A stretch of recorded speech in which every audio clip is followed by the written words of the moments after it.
تفکر خدا کے لیے بہت ضروری ہے، توحید کے لیے۔ ہم سب مسلمان پیدا ہو گئے، ہمیں پتہ ہے اللہ ایک ہے، بس ایک ہے، کیسے ہے؟ دو کیوں نہیں ہو سکتے؟ دو ہو جائے تو کیا ہوگا؟ رازق ہے تو کیسا ہے؟ خالق ہے تو کیسا ہے؟ وہ غضب کرتا ہے تو کیسا ہے؟ رحمان ہے تو کیسا ہے؟ خوب بہرحال ایک حد اقل مسلمانوں کو ایک کتاب تو توحید پہ پڑھنی چاہیے، ایک کتاب تو پڑھیں توحید پہ۔ البتہ یہ ہماری ساری مجلسیں توحید کا درس ہے، البتہ یہ بھی سب توحید ہی کا درس ہے۔ وہ لا الہ الا اللہ توحید، اور کربلا توحید ہے۔ سید الشہداء نے سب کچھ لا الہ الا اللہ کی خاطر کیا ہے، اور کچھ بھی نہیں ہے کربلا میں، جو بعض اوقات مسلمانوں کی سمجھ میں نہیں آتا کہ کربلا لا الہ الا اللہ ہے، کچھ نہیں ہے۔ اور پہلا تفکر عزیزان۔ دوسرا تفکر موت، معاد، مرنے کے بعد میں، قیامت میں۔ یہ بہت ضروری ہے کہ انسان موت کو یاد کرے، تفکر، فکر کرے انسان۔ مولا کائنات حضرت علی ابن ابی طالب علیہ الصلوۃ والسلام، اللہم صلی علی محمد، امام جو ہے وہ ہر نماز سے پہلے جو ہے وہ موت کی طرف لوگوں کو دعوت، فکر کرو، تفکر کرو۔ مومن دن میں روایات کہتی ہیں 25 دفعہ موت کو یاد کرتا ہے۔ امام، ساتویں امام گزر رہے ہیں، قبرستان آیا، امام نے اپنے اطراف کے لوگوں کو یہی کہا کہ یہ جو قبر ہے یہ آخری کمرہ ہے اس دنیا سے جانے کا۔ سمجھ لیں کہ وہ ایگزٹ گیٹ ہے، اس دنیا سے جانے کا ایگزٹ گیٹ بھی تو ہونا چاہیے۔ کہیں قبر ہے تمہاری، یہ آخری کمرہ ہے، جو ویٹنگ روم ہوتا ہے نا، بس اس کے بعد اب کیا ہے؟ یہ ویٹنگ روم ہے، آگے آفس ہے، ڈاکٹر ہے، ایئرپورٹ ہے، لانچ میں بیٹھے ہوئے ہیں، آگے فلائٹ ہے۔ قبر کیا ہے؟ لانچ، آخری لانچ، اس کے بعد ہر کسی کا جہاز لگا ہوا ہے۔ قبر ایسی ہے زانے موت، اس کو یاد کرے۔ موت انسان کی زندگی کو ڈائریکشن دیتی ہے۔ موت کی فکر کرنا، آخرت کی فکر کرنا گھبراہٹ نہیں ہے۔ اب انسان کو زندگی میں بہت ساری پریشانی ہو، ڈپریشن ہو، شخص آیا معصوم کے پاس، مولا میری زندگی میں بڑی پریشانیاں ہیں، دل میرا بڑا ڈوبا رہتا ہے، میں پریشان ہوں۔ امام نے کہا مر جاؤ گے قبر میں، سب سے پہلے آنکھ یوں ہو جائے گی، ہاتھ یوں ہو جائے گا، بال یوں۔ کہا نہیں مولا میں ٹھیک ہو گیا، میں ٹھیک ہو گیا۔ وہ ایسی ہے، جب انسان اپنی قبر کے بارے میں سوچے تو ہوگا اس کے ساتھ کیا؟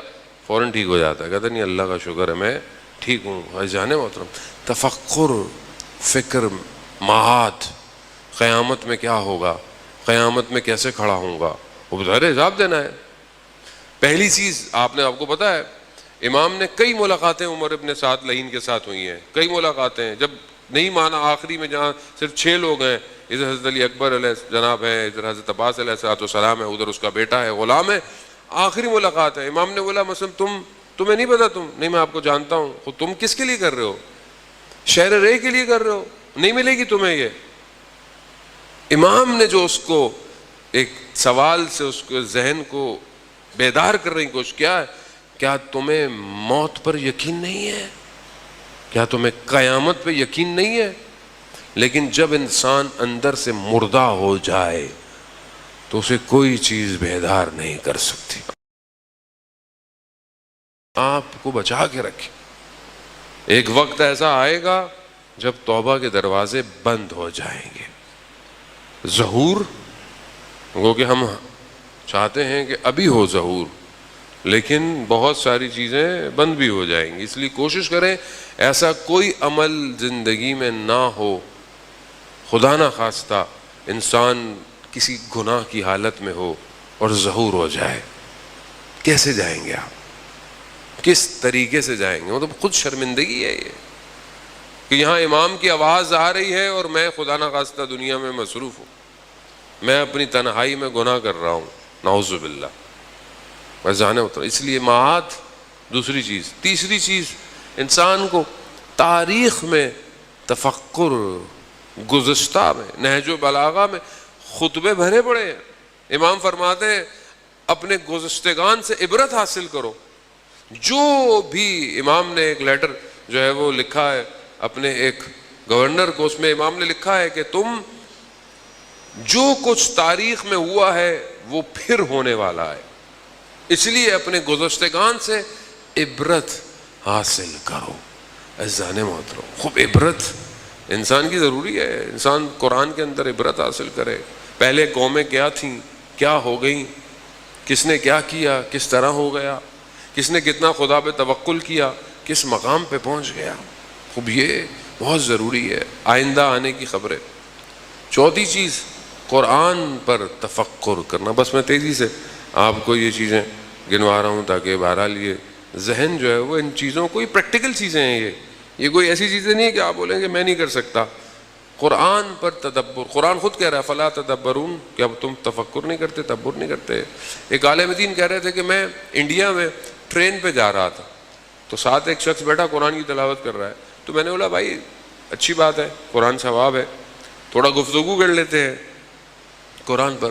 کہا میں ہندو تھا، وہ شخص کہتا ہے میں نیا اس کتاب سے انٹروڈیوس ہوا ہوں، اس لیے میں پڑھ رہا ہوں۔ خوب کہا کیسے ہوئے؟ کہا ایک آیت کی وجہ سے، ایک آیت کی وجہ سے۔ جب میں یہ آیت آپ کو چاہ رہا تھا کہ میں آپ کو سناؤں اور اس کے ساتھ آگے پیچھے کی صلوات بھیج دے محمد والے محمد۔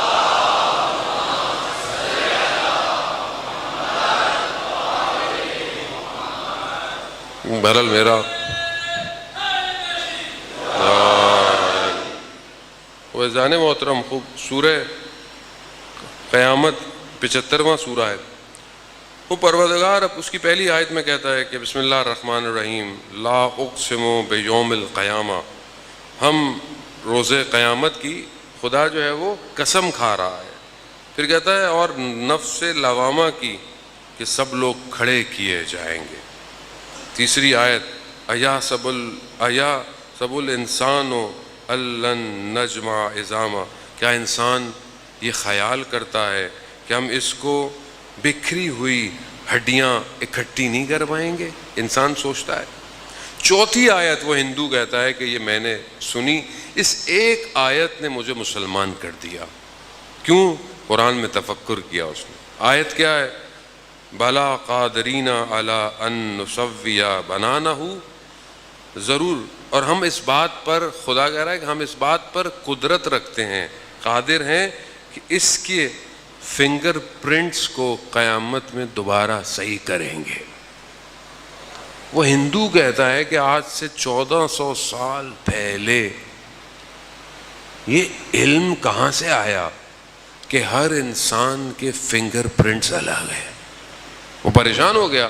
1400 سال کہا اگر پہلی بات تو نبی نے کسی سے سیکھا نہیں، کسی سے سیکھا ہو؟ کہا نہیں، نبی نے کسی سے سیکھا نہیں، اور نبی نے جہاں سے علم لیا یہ کون سا علم ہے کہ جو 1400 سال پہلے کہہ رہا ہے کہ سب کے فنگر پرنٹس اکٹھے کیے جائیں گے۔ اذان محترم، ایک آیت پہ تفکر کرنا، وہ قرآن پہ تفکر کرے انسان۔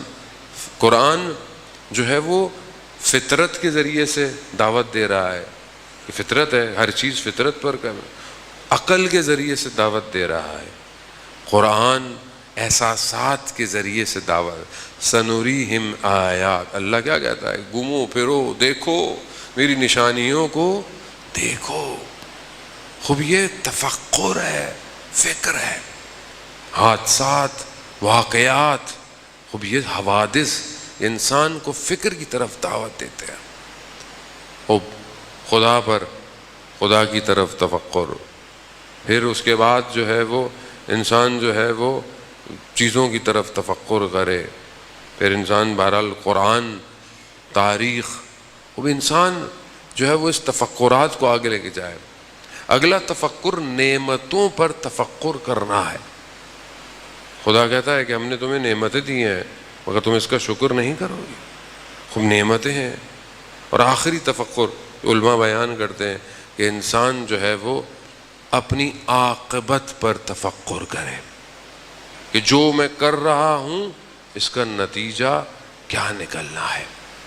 اذان محترم، خوب انسان جو ہے وہ کمزور ہے، ضعیف ہے۔